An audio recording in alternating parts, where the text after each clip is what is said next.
Teman-teman Perpals, ini mungkin kedua kalinya di Perpals TV kita nge-review velg. Ini saya kebetulan bareng sama Mas Tito. Siap. Jadi ini velg aluminium. Kalau waktu itu kan di channel saya saya hanya berbicara tentang velg aluminium. Nah sekarang ada dua velg yang kita lihat di sini saya hadirkan. Ini velg aluminium, ini velg steel yang bawa chassis besi. Besi, ya. Nah, jadi dari sisi looks like atau tampak jelas nampak berbeda, bahan jelas nampak berbeda. Kalau apa yang mungkin Mas Tito lihat? Nah, ini sebelumnya aku terima kasih dulu Om, udah dikasih kesempatan untuk tanya-tanya secara eksklusif langsung sama sang ahlinya ini. Nah, gini Om, mungkin banyak orang-orang atau teman-teman Bismania itu taunya itu velg biasa sama velg merek itu ya. Kita nggak usah sebut merek ya, itu tahu gitu. Tentang velg yang intinya itu ini velg aluminium. Kalau kita sebagai penikmat bis ataupun kalau suka moto, suka nge-video dan lain sebagainya itu cenderung lebih suka kan yang ini. Karena emang kalau teman-teman lihat kalau bis pakai velg aluminium itu kegantengannya naik 25%. Nah, ini terus saya kan lihat terus, tapi ada beberapa PO tuh yang masih memakai ini. Terus kalau saya memperhatiin PO-san terutama ya, itu selalu menggunakan velg aluminium. Nah, mungkin ada sebersit pertanyaan, velg aluminium itu seberapa pengaruhnya sih Om? Atau cuman kita kalau pikiran jelek itu, wah ini cuman buat gaya-gayaan inilah. Gitu. Ya Mas Tito, jadi kalau ngomong gaya itu penting karena jati diri. Neng ojo gaya. Neng ojo gaya. Gaya yang ada manfaatnya mungkin. Nah, jadi kalau bicara velg, memang kalau yang Mas Tito bilang tadi belum semua, tapi mayoritas PO-san menggunakan velg aluminium. Yang terbaru nih ya? Ya enggak, dari yang lama juga kita yang premium semua kita pakai aluminium velg. Alloy. Kalau kendaraan yang ankle, yang per itu masih menggunakan velg yang steel besi ini. Nah, jadi menjawab pertanyaan Mas Tito itu, apa yang dipertanyakan Mas Tito di pikiran Mas Tito itu, aluminium alloy ini yang jelas dari sisi kekuatan. Menurut literatur, aluminium ini kekuatannya 3,5 kali besi. 3,5? Ya, kekuatan, bukan kekerasan loh. Lebih kuat ini dibandingkan dengan ini? Steel. 3,5 kali lipat? Ya. Kedua, dia lebih ringan. Kalau di logika ini nggak masuk ya? Nah, jadi ini kalau kita, ini logika, saya bukan orang metalogi ya. Ini kan dia padat, keras. Padat, keras. Jadi kalau pada saat terjadi apa-apa, dia langsung berimpact, dia bengkok kah, oval kah, pecah ya, retak ya kan, gitu ya. Kalau aluminium ini kan dia lebih agak lentur. Oh, mungkinnya dibilang kuat itu bukan kekerasannya, tapi kelenturan elastis itu ya. Dia ada agak lentur, mungkin itu yang diasumsikan dia lebih kuat. Sekali lagi saya bukan orang metalurgi. Ya? Metalurgi. Iya. Kira-kira begitu teman-teman Perpals. Nah, yang berikutnya, aluminium ini kan penghantar panas paling cepat. Penghantar panas paling cepat, oke. Jadi di sini kan agak belokin ya. Di sini kan tromol, nah dalam sini tromol, terus ini ada bok roda. Tromol itu kan menghasilkan panas. Heating. Gesekan itu. Heating. Ya. Karena kampas rem kan. Iya, gesek. Ya melalui bot roda dan bagian velg ini kan nempel di velg. Sehingga kan rambatan panasnya kalau yang besi itu kan, nah kalau yang besi kan dia nempel sehingga kan panasnya nempel ke sini tersalurkan. Ya. Nah, dia menyerap panas dan lebih lama. Oke. Kalau ini lebih cepat. Cepat, karena dia penghantarnya kan lebih cepat. Jadi dia cepat dapat panasnya, tapi karena dia ringan dan lebih cepat membuang. Oke. Dan ada 2 titik tempat pusat, bukan pusat ya, sumber panasnya velg ini. Satu dari tengah itu yang berinteraksi dengan drum trommel. Ya. Satu lagi dari ban. Nah, ini kebetulan ada tumpukan ban ini, Mas Tito. Nih. Ini kan bagian pattern ini, tapak, ini kan berhubungan dengan aspal atau semen. Langsung, jalan, ya. berhubungan jalan. Jadi pada saat apalagi siang hari, dia berjalan, berputar panas, sehingga panas yang dihasilkan dari sini masuk ke dalam, sini. Ya, masuk ke dalam dan merambat lewat samping, side wall. Nih, ini bisa kelihatan ya. Nih, jadi dari sini masuk ke sini. Ya, dia merambat ke sini, panas. Oke. Sementara dari tromol menghasilkan panas juga. Dari sini ke sini, ketemunya di tengah sini. Yes. Oke. Jadi kan kira-kira kan dari 2 titik itu kan ada sumber panas. Ya, dari dalam sama dari luar ban tadi. Dengan aluminium alloy wheel ini, panas yang dari tromol yang merambat ke sini belum sampai ke bit atau bibir velg, itu panas sudah kebuang dulu. Makanya setiap velg kan kalau diperhatikan teman-teman perpas lihat, Mas Tito lihat, bolong di sini. Bolong. Ini buat obang angin, pembuang angin. Buat buang panas tadi ya, yang panas. Ketemu di sini ya. Betul, yang dari luar, yang dari dalam dan dari luar. Jadi untuk buang panas. Mendinginkan tromol juga. Nah, ini kan juga kalian setir kan dilihat ini ada lubang. Ini juga ada lubang. Ya, buat membuang panas. Oh, gitu. Nah, jadi rambatan panas yang dari tromol dia nyerap ke sini di permukaan apa ya? Ini namanya penampang velg ini kalau istilah kalau kami di umum di awam di Sumatera itu tampuk ya, tampuk tampuknya. Iya. Ini dia udah di sini aja panasnya, udah terbuang panasnya. Oke. Dan nggak sampai ke sini. Kalau ke sini bahaya kan, soalnya kan ini masalahnya tekanan ban. Sering terjadi ban meledak kalau samping itu dari sini. Ini namanya bit. Yang langsung berinteraksi sama panas ini. Panas sini kan. Jadi kalau velg setir itu nih, kita kembali ke sini. Di sini. Nah, dari sini kan panas dari sini dia ngerambat. Ketemu di sini ada bibir, ada ban. Ya. Ini kan ada bekas hitam kan? Ya. Artinya kan batu di sini. Ban nempel kan? Nah, makanya sering ngebleng samping. Kalau Mas Tito ngelihat ada ban meledak samping, itu karena panas velg. Nyonyoh. Iya. Jadi bit karetnya kan kalah. Ya, bit ini kan di pinggir ini kan bit namanya. Nah, karena dia panas, bit ini nyonyoh dia meledak. Dan di dalamnya kan ada tekanan. Tekanan angin yang pertama, kalau kurang lebih 115 bar. Ditambah pada saat mobil jalan berputar, ini kan ngembang. Ada apa ya? Bukan deviasi apa namanya? Dia kan udara itu kan karena panas kan merenggang. Karena dia tekanan cepat itu. Oke. Nah, makanya di sini ada desakan karena panas ini dia ngelembek meledak dem.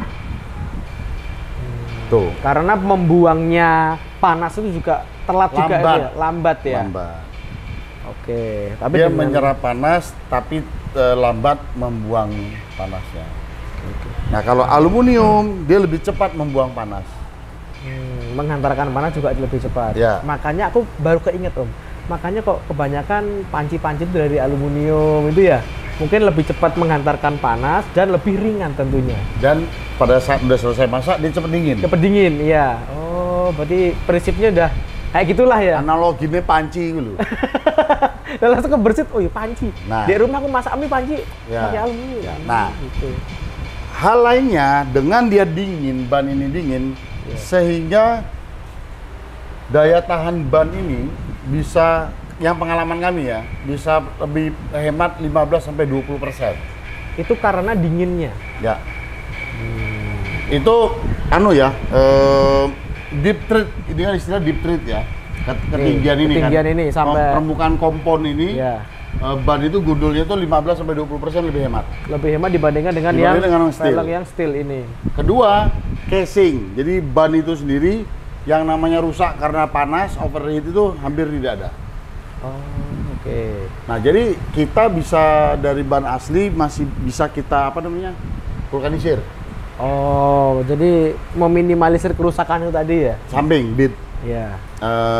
Bead dan sidewall samping. Itu Mas Tito. Ada pengaruh nggak? Ini kan ini sama ini kan lebih berat yang ini. Ya. Otomatis ini lebih ringan. Ada hubungannya nggak sama keawetan ban kalau masalah keringanan apa? Yang jelas pada saat bus kendaraan itu ada force, ada tekanan. Kan pada saat terjadi body rolling, ada tekanan, itu kan ke ban. Jadi suspensi pertama sebuah kendaraan itu sebenarnya bukan per atau air below, tapi ban. Oke. Karena yang bersentuh dari permukaan jalan menyambungkan ke hub ya, as roda, itu kan ban ini kan. Setelah itu baru suspensi. Oke. Nah, dari situ karena dia ini ringan, kaku, tidak kaku, agak sedikit elastis, terus ringan, otomatis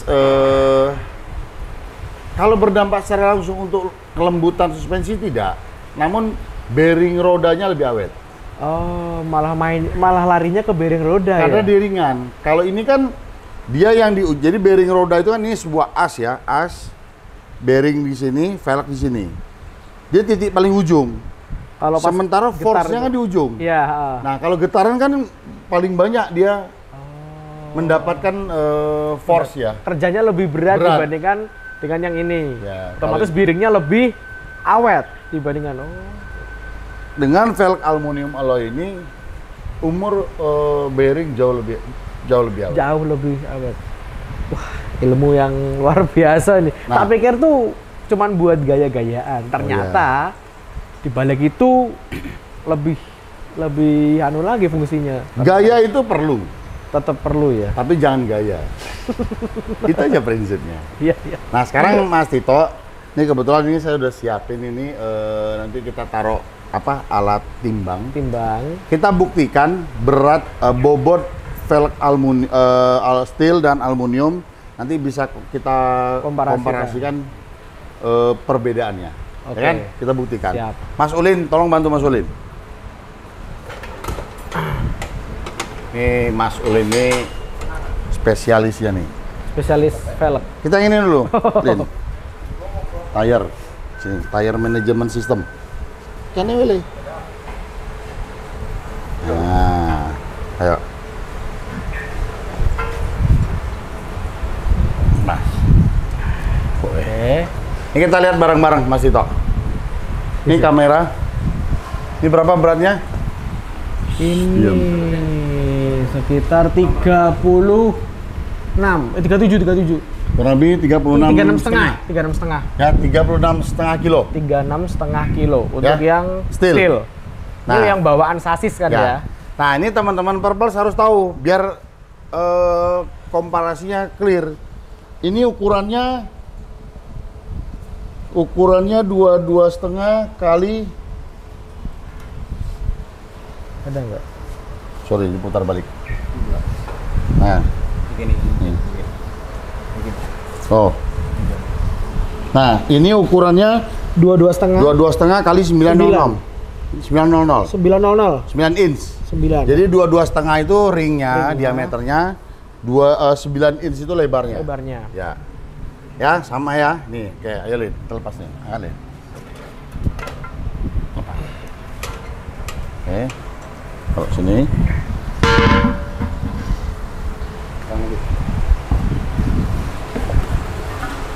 Gede wae. Kayaknya lebih enteng Om ya? Iya. Rak kosong. Oke. Ini juga tadi 22,5 kali 9. Ya. Sama. Berapa? hampir 27 deh. Ya, hampir 27. 26,9. Iya. Kilo. Yang tadi berapa? 35,5 apa ya? 35,36 lah tadi. Ya. Ini sekarang 26,9. 27 lah. Ya, 27. Jadi hampir 10 kilo. Hampir 10 kilo. Jadi kan teman-teman Purples lihat selisihnya sendiri lumayan signifikan. Dan ini ukurannya teman-teman Perpals. 22,5. Jadi 22,5 diameternya dan 9 inch lebarnya. Artinya ini speknya sama antara yang steel sama yang aluminium. Ya, kan kalau dilihat 22,5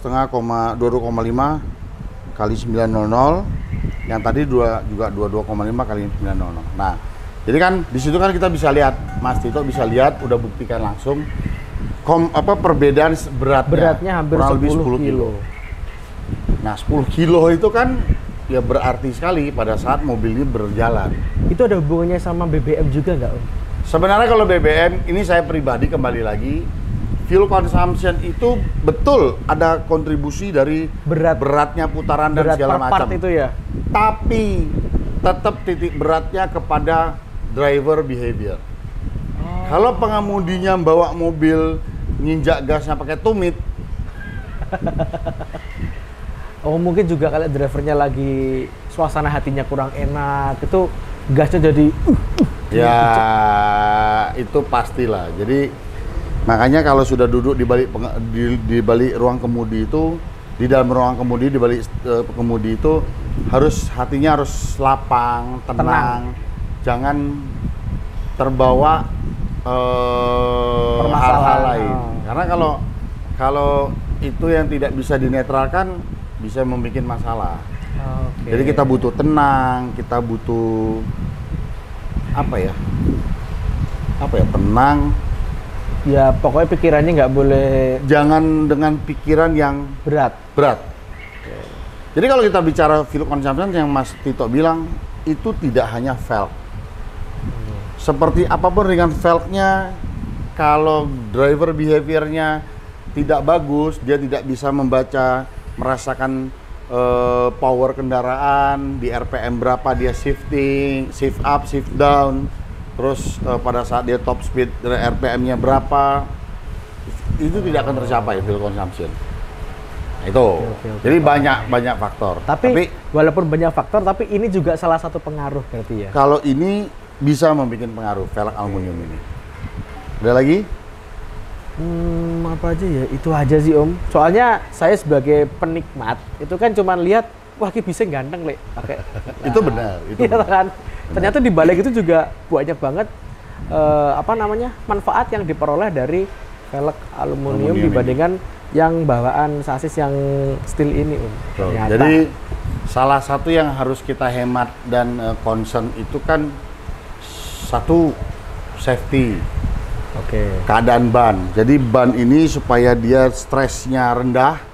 Karena kan kalau dia panas terus dengan kondisi jalan dia main, itu kan stresnya jadi lebih cepat dan tinggi. Terutama yang sering jalan di siang hari itu mungkin, Om, ya. Betul. Kan lebih berat dibandingkan dengan malam hari ya. Betul. Nah, yang kedua kekuatan ya dan beratnya tadi. Jadi dengan dia dingin, dengan dia lentur, ban itu jadi stresnya jadi rendah sehingga lifetime-nya jadi panjang. Itu loh, Mas. Nah, dengan lifetime lebih panjang, di situ dihasilkan efisiensi. Jadi ganti ban bisa lebih panjang. Jadi lagi. Secara lifetime untuk ban, untuk deep tread-nya ya, pattern-nya ini, kalau pengalaman kita itu, kalau untuk di jalur kita itu 15-20% lebih panjang. Karena ini? Ya. Di medan berat loh badannya. Ya, karena dingin. Kedua, casingnya sendiri, casing ban itu, yang namanya casingnya rusak karena bibirnya atau bitnya melonyoh dan segala macam itu hampir nggak ada. Nah, lebih banyak tuh di patternnya kena batu atau apa, sehingga nggak bisa di retread atau di vulkanisir itu lagi. Ya. Tuh Mas Tito. Siap-siap. Jadi kita udah paham kan? Jadi kayak gini tuh nggak cuman tuh di balik itu juga ada manfaat-manfaat lagi, teman-teman. Ada satu lagi yang saya mau sedikit mungkin mengedukasi atau mengingatkan. Ada perbedaan ya, kalau teman-teman perhatikan diameter lubang ini, lubang baut yang original sama yang ini kan lebih besar yang ini. Ya Mas Tito perhatikan nih, sama ini kan lebih besar. Iya. Besar ini ya? Ya. Nah, kalau velg steel karena dia tipis, dia dikunci oleh mur langsung melekat lengket ke tromol, baut rodanya dikunci langsung dia nempel ke tromol. Dan diameter lubangnya velg dengan bautnya itu pas dengan drat masuk. Kalau ini diameter lebih besar. Saya sarankan menggunakan mur rodanya yang ada leher. Coba ambilin di gudang mur. Kenapa? Karena velg ini duduk di leher mur, sehingga jadi karena kalau ini kan tipis permukaannya Mas Tito. Tipis. Jadi begitu si baut menempelkan itu dia cukup kuat. Oh. Kalau ini kan lebih tebal. Iya, tebal. Ya kan bisa 2 kali ini tebalnya, hampir 2,5 kali ya. Iya sih. Ya 2,5 Iya, tebalnya. tebal Ya 2,5 kali tebalnya, ya kan. Nah sebaik dan selayaknya velg ini nempelnya di mur, nempelnya di mur. Di mur. Oh. Jadi dia bukan yang mengandalkan kekuatan dari baut roda yang keluar, karena ini kan nampak tuh. Iya. Jaraknya besar. Nah, menggunakan mur yang ada selongsong.